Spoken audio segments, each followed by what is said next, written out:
குரு பிரம்மா குரு விஷ்ணு குருதேவோ மகேஸ்வரஹா குரு சாட்சாத் பரபிரம்மா தஸ்மை ஸ்ரீ குரவே நமக. தேவானாம் ச ரிஷினாம் ச குரும் காஞ்சன சந்நிபம் பக்தி போதம் திரிலோகேஷம் தம் நமாமி பிரகஸ்பதி. தனம் தரும் கல்வி தரும் ஒரு நாளும் தளர்வரியா மனம் தரும் தெய்வ வடிவம் தரும் நெஞ்சில் வஞ்சமில்லா இனம் தரும் நல்லென எல்லாம் தரும் அன்பர் என்பவர்க்கே கணம் தரும் பூங்குழல் அபிராமியின் கடைக்கண்களே வணக்கம். அதாவது இன்று வைகாசி 12 பராபவ வருடம் செவ்வாய்க்கிழமை, அதாவது அஸ்த நட்சத்திரம் இன்று நடைபெறுகிறது. இந்த கோச்சார குரு பயிற்சி ஓராண்டுக்கு ஒரு முறை ஒரு ராசி சக்கரத்திலிருந்து அடுத்த ராசிக்கு செல்வது வழக்கம். அந்த வகையில் இப்போது இருக்கக்கூடிய மிதுன ராசியில் இருக்கக்கூடிய அந்த குரு என்ற கோள் தற்பொழுது அது கடகத்திற்கு வர இருக்கிறது. புனர்பூசம் 4ஆம் பாதத்திற்கு அடியெடுத்து வைக்க இருக்கிறது.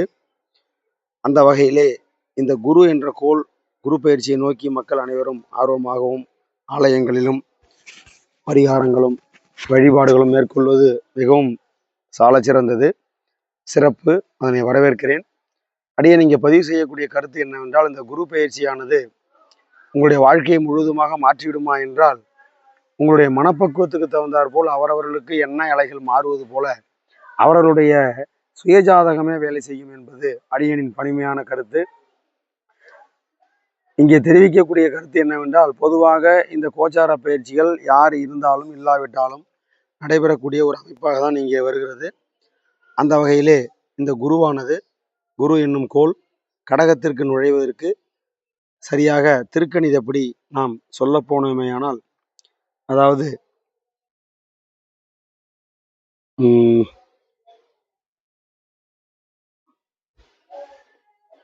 வருகின்ற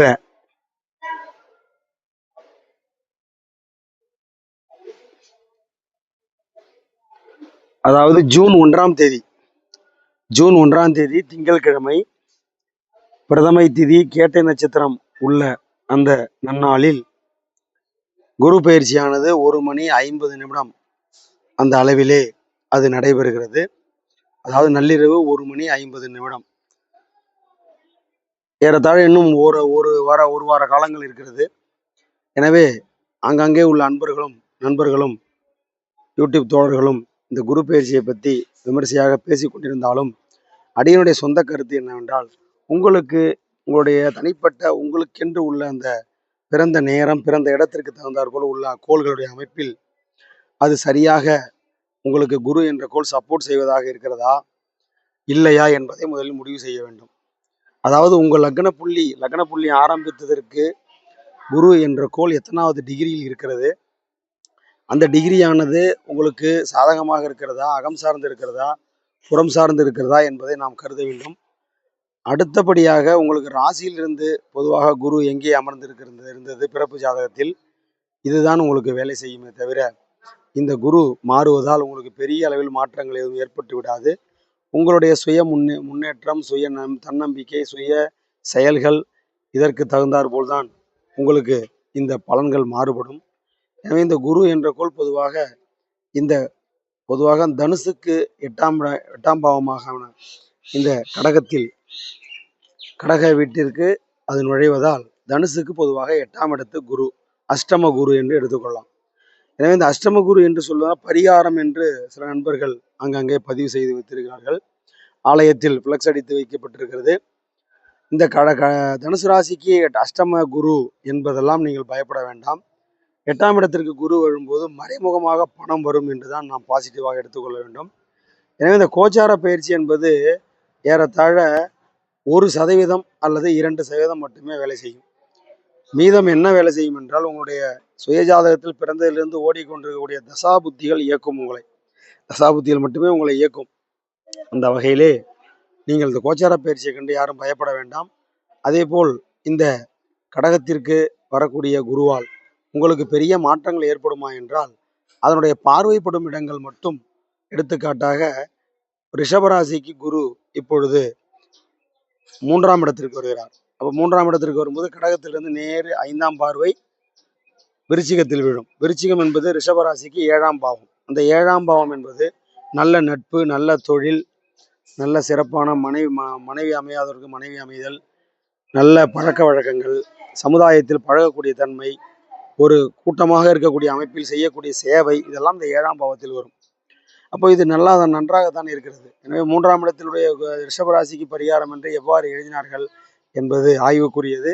அதை உங்களிடத்திலே அடியேன் விட்டு விடுகிறேன். அடுத்ததாக குருவின் பார்வை படக்கூடிய 7ஆம் பாவமான மகரத்தில் விழுகிறது. ரிஷபத்திற்கு மகரம் 9ஆம் பாவம். அப்போ பாக்கியங்கள், புண்ணியங்கள், புண்ணிய தீர்த்தங்கள் செல்வது, இறை வழிபாடு, இதனால் உங்களுக்கு மேன்மைகளும் தகப்பனார் வழி வகையில் பிரபல்யமும் ஏற்படும் என்று எடுத்துக்கொள்ளலாம். அடுத்ததாக குருவினுடைய அந்த 9ஆம் பார்வை, குருவினுடைய கணத்திலிருந்து 9ஆம் பார்வையாக பொதுவாக மீனத்தை பார்க்க இருக்கிறது. மீனம் என்பது ரிஷபத்திற்கு லாபஸ்தானம். அப்போ 11ஆம் பாவம் நட்பு, வெற்றி ஸ்தானம். அந்த 11ஆம் பாவம் பொதுவாக ரிஷபத்திற்கு மீனம் 11ஆம் பாவமாக வருவதால் பொதுவாகவே ரிஷபத்திற்கு மீனம் லாபஸ்தானமாக வரும். அப்போது மீனத்தை அந்த குரு கோள் என்ற கோள் பார்வையிடும் பொழுது அந்த ரிஷபராசியில் பிறந்த உங்களுக்கு அந்த மீனராசியில் இருக்கக்கூடிய நண்பர்களால் கண்டிப்பாக ஏதோ ஒரு ஆதாயங்களோ சிறப்பான ஒரு அமைப்போ ஏற்பட வாய்ப்புகள் இருப்பதாக அடியேன் கருதுகிறேன். இது பொதுவான அமைப்பு.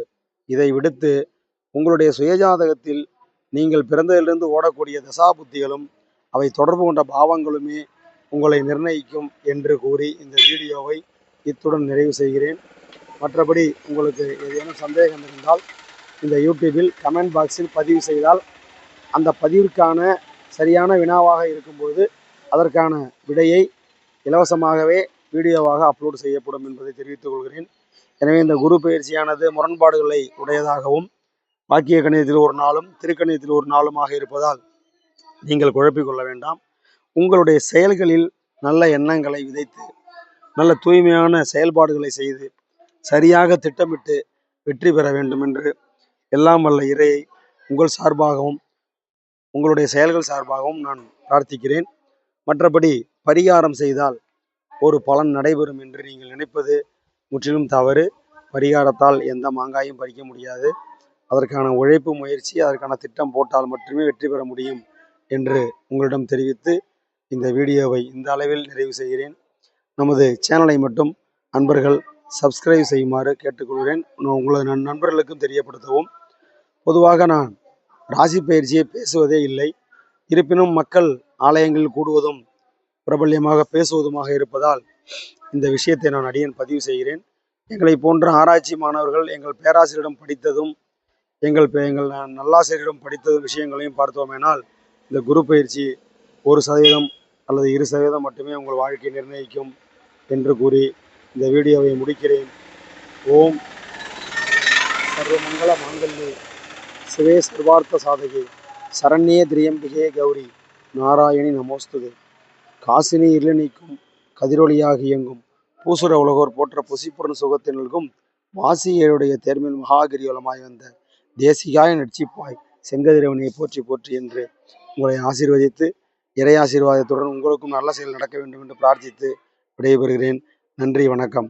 இப்படிக்கு உங்கள் டாக்டர் த. குருமூர்த்தி, கும்பகோணம். வாழ்க வையகம், வாழ்க வையகம், வாழ்க வளமுடன். திருச்சிற்றம்பலம்.